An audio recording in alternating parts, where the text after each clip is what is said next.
സുഹൃത്തുക്കളെ,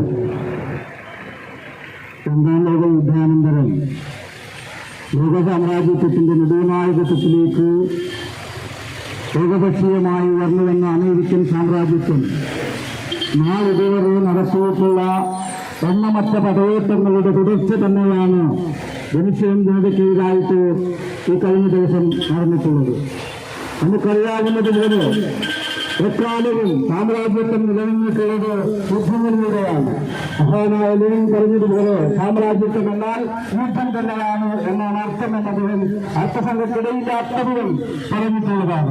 ഇന്ന് നമുക്കറിയാം, പനാമയിലും നമ്മൾ എന്തിനാണ് പറയുന്നത്, അഫ്ഗാനിസ്ഥാനിൽ വരെ ഇറാനും ഇറാഖും തമ്മിലുള്ള യുദ്ധം നടക്കുന്നതിന് വേണ്ടി രണ്ട് രാഷ്ട്രങ്ങൾക്കും യുദ്ധോപകരണങ്ങൾ നൽകിയിട്ടുള്ള ചരിത്രപരമായ ഗുണ്ടാത്തരവന്മാരായിട്ടുള്ള യാങ്കിസ് പടയെ ഈ ഭൂമികത്ത് നിന്ന് നിഷ്കാസനം ചെയ്യുന്നത് വരെ ജനാധിപത്യത്തിന്റെ ശബ്ദം നമ്മുടെ തെരുവുകളിൽ ഉയർന്നു വരേണ്ടതുണ്ട് എന്നുള്ളതാണ്. ജനാധിപത്യം എന്ന് പറയുന്നത് അമേരിക്ക മുന്നോട്ട് വെക്കുന്ന ലോക പോലീസുകാരനാവുകയും ലോക ന്യായാധിപനാകുകയും ലോക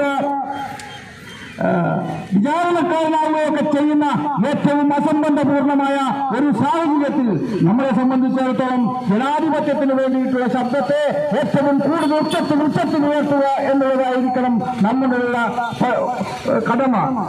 എം.എൻ. വിജയൻ പറഞ്ഞതുപോലെ കേരളത്തിൽ താമസിക്കുകയും അമേരിക്ക സ്വപ്നം കാണുകയും ചെയ്യുന്ന ഒരു മധ്യവർഗം ഇന്നും അമേരിക്കൻ തുടിപാടകരായി നമ്മുടെ സോഷ്യൽ മീഡിയയിലും മറ്റു വാർത്താ മാധ്യമങ്ങളിലുമൊക്കെ എന്ന് പറയുന്നുണ്ട്.